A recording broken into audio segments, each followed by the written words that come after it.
Hi guys, welcome. This is your Sameer Kohli sir with the lecture number 3 of the topic called acid, bases and salts. मस्त है. हमने शुरू के दो lectures में acids की प्रॉपर्टीज पूरी तरह पढ़ ली थी. एसिड से जो बिल्कुल उल्टा होता है that is called a base. Simple सी बात है. Bases are those substances which have a bitter taste. यार ये डेफिनेशन मत लिखना, ये उनकी कैरेक्टरिस्टिक प्रॉपर्टी है. ऐसे इनको पहचाना जाता है, ऐसे इनको डिफाइन नहीं किया जाता. Bases are chemicals opposite to acid. तुम एसिड की प्रॉपर्टी याद कर लो, बेस की प्रॉपर्टी तुम्हें याद हो जाएगी. अब बेस और बताता हूं. Basis turn red litmus blue. ये याद रख लेना, ये रेड लिटमस को ब्लू कर देते हैं, रोब जमाते हैं बिना बात का. और bases bases neutralize, NEUTRA, neutralize an acid. Acid के इफेक्ट को अगर कम करना हो या खत्म करना हो तो वी यूज अ बेस. और एक और बात, बेसिस के जो पूर्वज होते हैं वो होते हैं मेटल्स, और एसिड्स के जो पूर्वज होते हैं वो नॉन मेटल्स होते हैं. तो all metal oxides, all all metal oxides and hydroxides are bases. But अभी हमने जिनसे डील करना है, हम आमतौर पे डील करेंगे हाइड्रोक्साइड से. इनका जो नेचर होता है मेटल ऑक्साइड्स का या मेटल हाइड्रोक्साइड्स का, they all are basic. Na2O, K2O, CaO, MgOH whole twice, NaOH, KOH, CaOH whole twice, calcium hydroxide. All these are bases. NH4OH, इसका नाम है अमोनियम हाइड्रोक्साइड. इमीडिएटली मुझे पॉज करो और अपने नोट्स को अप टू डेट करो. ध्यान से याद रख लेना.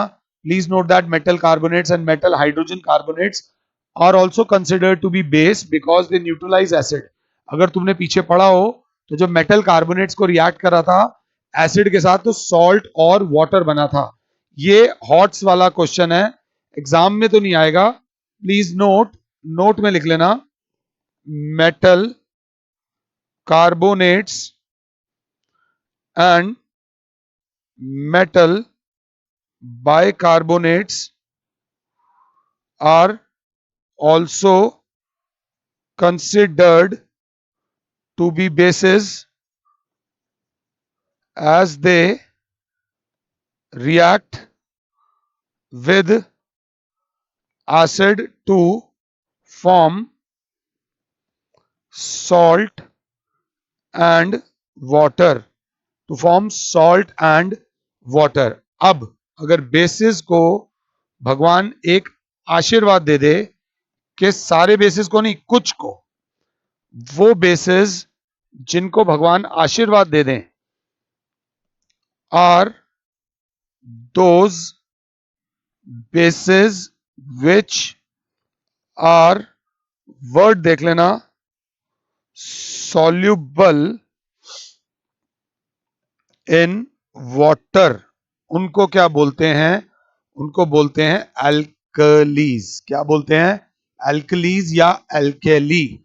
अगर बहुत अच्छे हो तो लिखोगे all dash are dash, but all dash are not dash. खुद लिख देना. All alkalis are base but all bases are not alkali. All alkali are base, सब बेस का टाइप है, but all bases are not alkali. अब भी के अब भी लिखो ताकि, और साथ में थोड़े बहुत एग्जांपल ले लो. NaOH, KOH, NH4OH और MgOH whole twice magnesium hydroxide, ये सब कुछ एल्कलीज हैं और भी बहुत होते हैं। तो ये हमारे हो गए बेस का फ्रंट पेज तैयार। अब वो पूछेंगे, सिंपल बात पूछेंगे, what do all basis have in common. Maths वाला कॉमन बोल रहे हैं भैया, तो ध्यान से देखते हैं। एक बेस बनाया NaOH, जाको बाटर में डाला, जैसे बाटर में डाला Na प्लस एंड OH -1, बेटा पोटेशियम हाइड्रोक्साइड को पानी में डाला, K प्लस और OH माइनस। हर वो व्यक्ति जिसको वैलेंसीज याद होंगी, वो व्यक्ति इस समय कंफर्टेबल बैठा होगा। और वैलेंसीज के लिए मैंने हाथ तक जोड़े थे कि कृपया करके वैलेंसी याद कर लो, बहुत टाइम है, आराम से कर लो। तो मैं यहां पर पूछा गया what do all basis have in common, तो बच्चा बोलेगा आंसर भी सर आपने शेड कर दिया। तो सिंपल सी बात है, common property, a common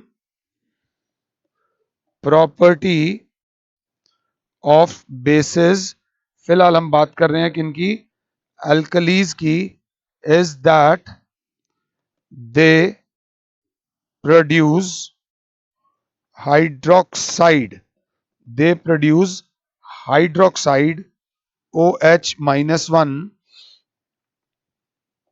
ions on dissolving in water।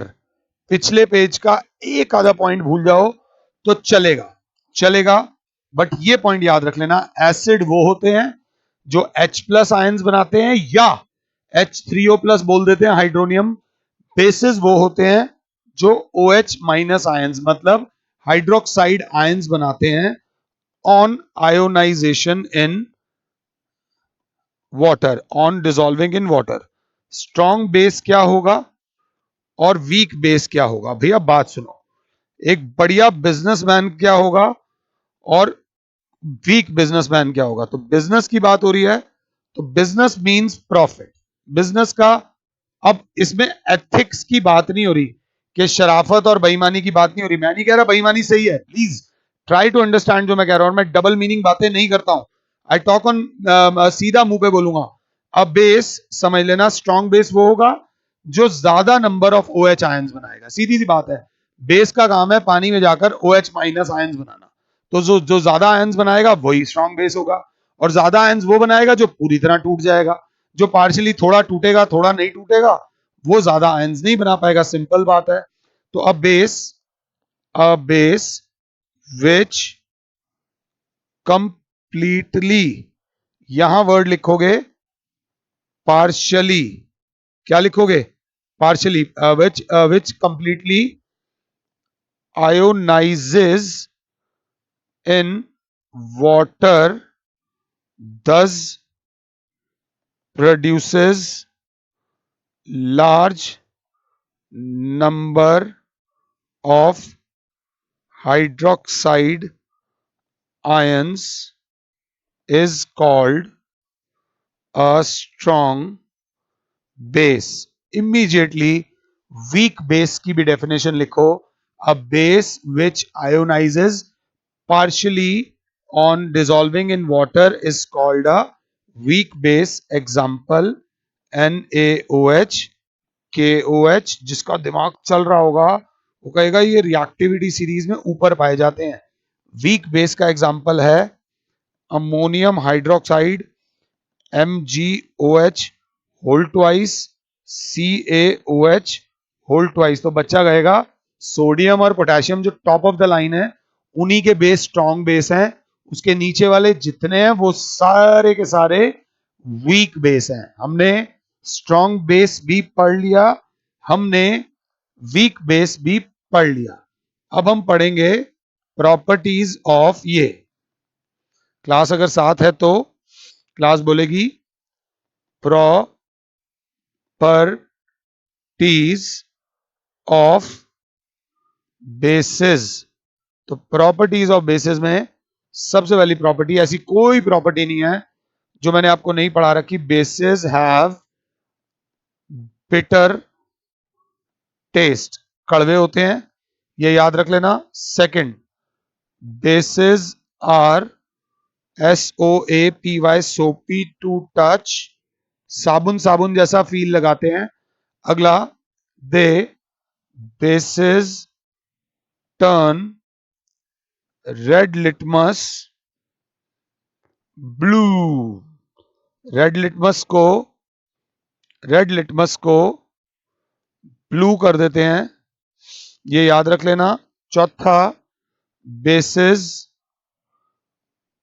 Conduct electricity in liquid state, in solution, simple सी बात है, because ions are free to move, ions are free to move in liquid state, ये ध्यान दे लेना। अगला, पांचवा, basis react with metals, ये मैं अभी इनकम्प्लीट करा रहा हूं, ये जब चैप्टर खत्म होगा तब बताऊंगा, क्योंकि ये चीज बहुत ध्यान देने वाली है। अगला जो बोला है, बेसिस रिएक्ट्स विद एसिड, छठा, बेसिस रिएक्ट विद एसिड, तो बच्चा बोलेगा सर ये आप मत बोलो, मैंने कहा बोल नहीं रहा, बट बेसिस में भी आएगा। Acid plus base is equals to salt and water, bases plus acid to form salt and water, और इस रिएक्शन को बोलते हैं न्यूट्रलाइजेशन रिएक्शन। कौन सा रिएक्शन बोलते हैं? Neutralization reaction. जो लिखना है वो लिख लो, NaOH प्लस H2SO4, जैसे ही मेटल आया, मेटल ने कहा तेरे लात पड़ेगी, Na2SO4 प्लस अकेला बेचारा H2, इसके OH के साथ कंबाइन करके OH बना गया। This is your balanced equation. जब जब एसिड और बेस रिएक्ट करेंगे तब तब तब तब बनेगा सॉल्ट एंड वाटर। और अगर एक अच्छा बच्चा देखेगा तो H प्लस और OH माइनस आयंस जब आपस में कंबाइन करते हैं तो H2 होता है। कई साल से, 2 साल से आपको ये प्रॉब्लम आ रही होगी कि जब भी पानी को तोड़ते हैं तो एक H अलग हो जाता है और दूसरा H O के साथ चला जाता है, क्योंकि ये वाला जो आया है, अब water is formed by the combination of hydrogen ion and hydroxide ion।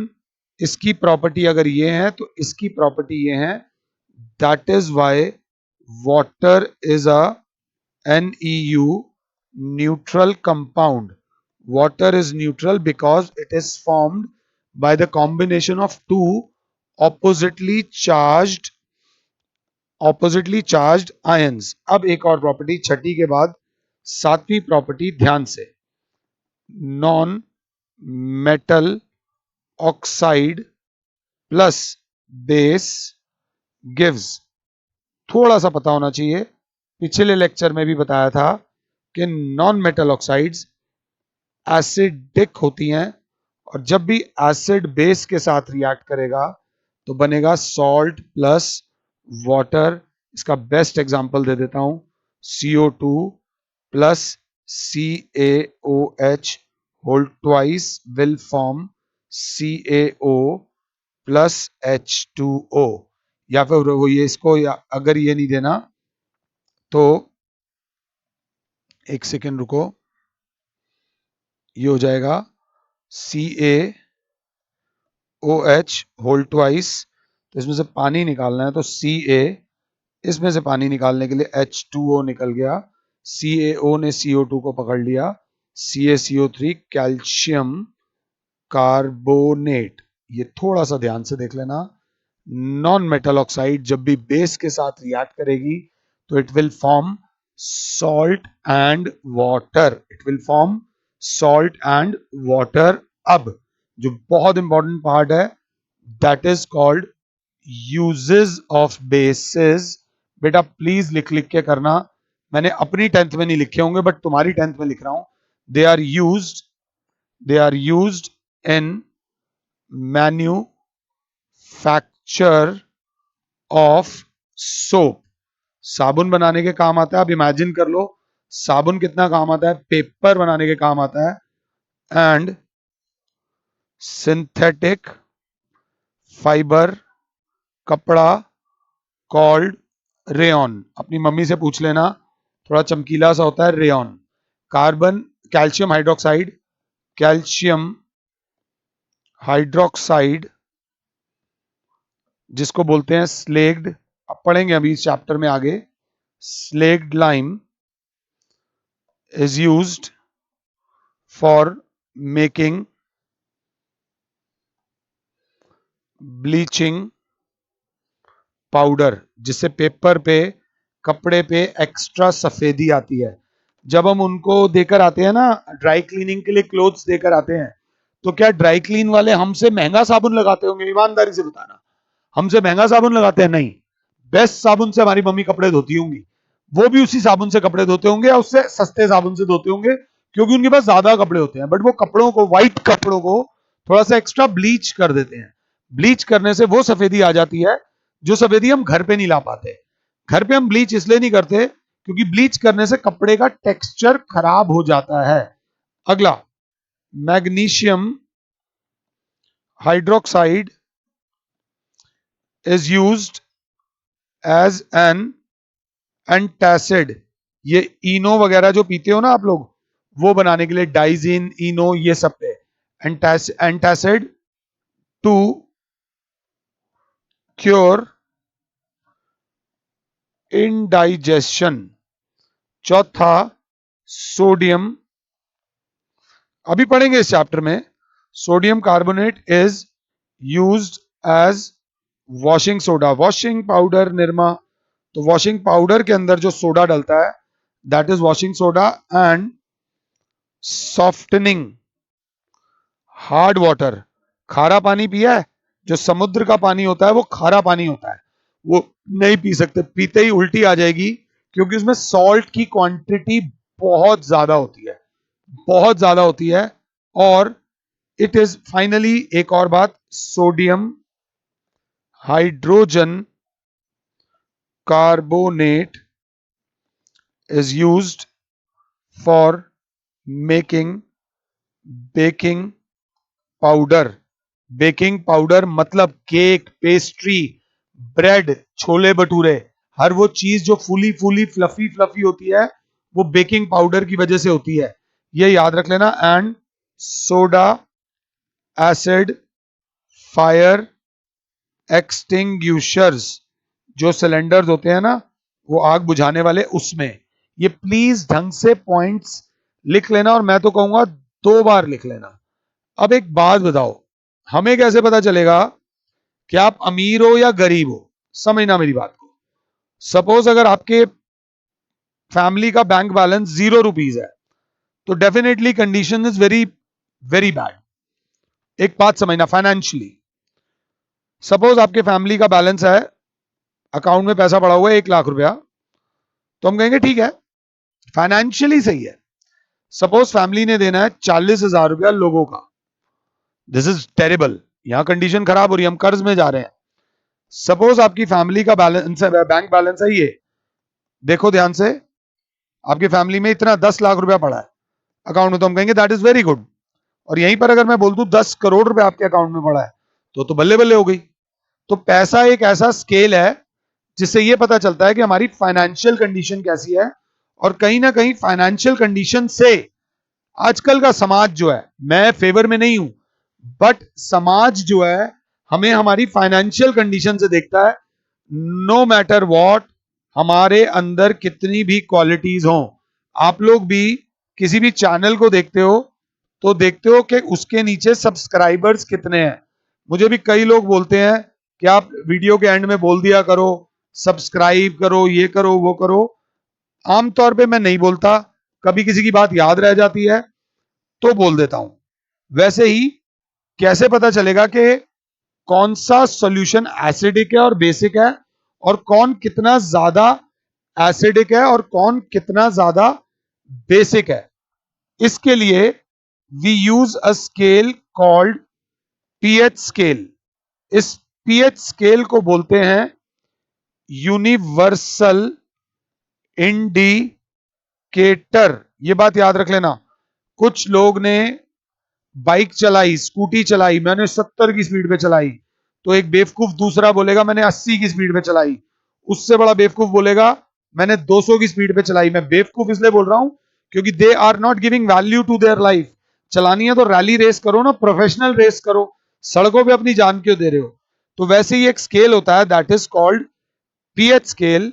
ये बताता है एक गिवन कंपाउंड एसिडिक है, बेसिक है या न्यूट्रल है। इस पर जिसकी वैल्यू ये पीएच स्केल में हाइड्रोजन आयन कॉन्सेंट्रेशन मेजर की जाती है, जो आपने अभी 10th में नहीं करनी। अगर पीएच स्केल पर आपकी वैल्यू 7 है, अगर आपकी वैल्यू 7 है तो आप न्यूट्रल हो। अगर पीएच स्केल पर आपकी वैल्यू 7 है तो आप न्यूट्रल कंपाउंड हो। अगर आपकी वैल्यू 7 से कम है, 4, 3, 2, 1, तो आप एसिडिक हो।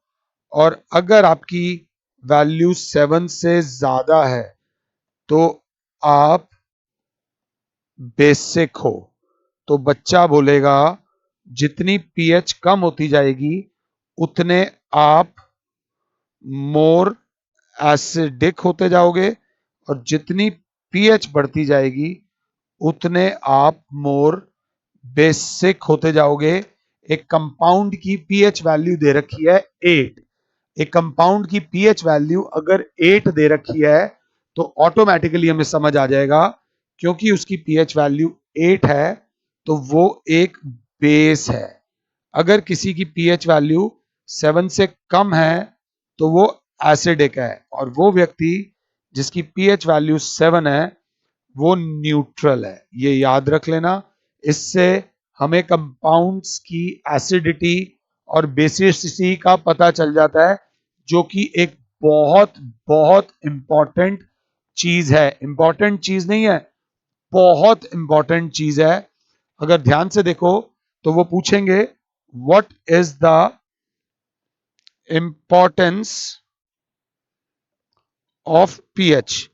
अब pH in our day to day life, पहली फायदा होता है पीएच का हमारे डाइजेस्टिव सिस्टम में। अगर आपने न्यूट्रिशन चैप्टर लाइफ प्रोसेस पूरा कर लिया है तो खाना जब मुंह के अंदर जाता है, मुंह से पेट में जाता है, तो पेट में हाइड्रोक्लोरिक एसिड होता है। हाइड्रोक्लोरिक एसिड एसिड है, मतलब खाने की पेट में पीएच 7 से कम हो जाती है। Our stomach produces hydrochloric acid. The dilute hydrochloric acid helps in digesting our food without harming the stomach. Sometimes excess of acid is produced in the stomach due to various reasons. The excess of acidic acid in stomach causes indigestion, और उसके बाद फिर हम antacids खा लेते हैं। तो ये फायदा होता है by knowing the pH of the stomach. PH changes as a cause of tooth decay. देखो तुम्हें एक बात बताऊं, बेसिक चीजें जो होती हैं वो कड़वी होती हैं। तो most of the food item which we eat is acidic. Most of the food item which we eat is acidic. उसकी पीएच 7 या 7 से कम होती है। तो एसिडिक जब खाना हम खाते हैं, it is good for bacterial growth. आप खाना खाओ और खाना खा के गार्गल मत करो, ब्रश मत करो, तो मुंह से स्मेल आने लग जाती है due to the formation of bacteria. वो बैक्टीरिया आपके पीएच की, आपके मुंह की पीएच गिराता है, और बैक्टीरिया एक्शन करके आपके टूथ एनामल को खाना शुरू कर देता है, कीड़ा लग जाता है। तो इसीलिए पीएच की वो the tooth decay starts when the pH of acid formed in the mouth falls below 5.5। ये याद रख लेना। The tooth decay start when the pH of acid formed in the mouth falls below 5.5। तो कोशिश करो आपका मुंह न्यूट्रल रहना चाहिए। The best way to prevent tooth decay is to clean mouth thoroughly after eating the food. खाना खाने के बाद मुंह को गार्गल कर लिया करो, सही रहता है। ब्रश ज्यादा करना बहुत भी अच्छी बात नहीं होती। फिर plants and animals are sensitive to pH changes. ये ध्यान दे लेना। सॉइल, अगर सॉइल की पीएच हमें पता हो, अगर सॉइल की पीएच 7 से कम है तो एसिडिक सॉइल है। अब सॉइल के नेचर से अगर एसिडिक सॉइल है तो उसमें और ज्यादा एसिडिक फर्टिलाइजर नहीं डालेंगे, उसमें थोड़ा न्यूट्रल या बेसिक फर्टिलाइजर डालेंगे। अगर सॉइल की पीएच 8 या 9 है तो बेसिक हो रखी है सॉइल, उसके अंदर एसिडिक डालेंगे, न्यूट्रलाइज रखेंगे। तो ये याद रख लेना, most of the plants grow best when the pH of the soil is close to 7, क्योंकि न्यूट्रल होनी चाहिए। तो ये वाला पॉइंट भी हल्का सा लिख लो। Plants grow best when pH of soil is close to 7। तो मिट्टी कैसी है वो उसकी पीएच से पता चल जाता है। The pH of an acidic soil, ये सब बता दिया मैंने आपको। PH changes in survival of animals. अब our body, pH plays an important role in the survival of animals and human beings. Our body works well within a narrow range of pH of 7 to 7.8. If due to some reasons the pH changes range gets disturbed in the person, then many elements can occur। अगर हमारे pH change हो जाएगा तो हमारी skin damage हो सकती है, हमारी बॉडी में बहुत दिक्कत आ जाती है। इतना ज्यादा करने की जरूरत नहीं है। एक होता है सेल्फ डिफेंस बाय एनिमल्स। कुछ एनिमल्स को डंक होते हैं, डंक वाले एनिमल्स होते हैं, जब वो डंक मारते हैं तो याद रख लेना, when honey bee stings, when honey bee stings, काटती है तो इट इंजेक्ट्स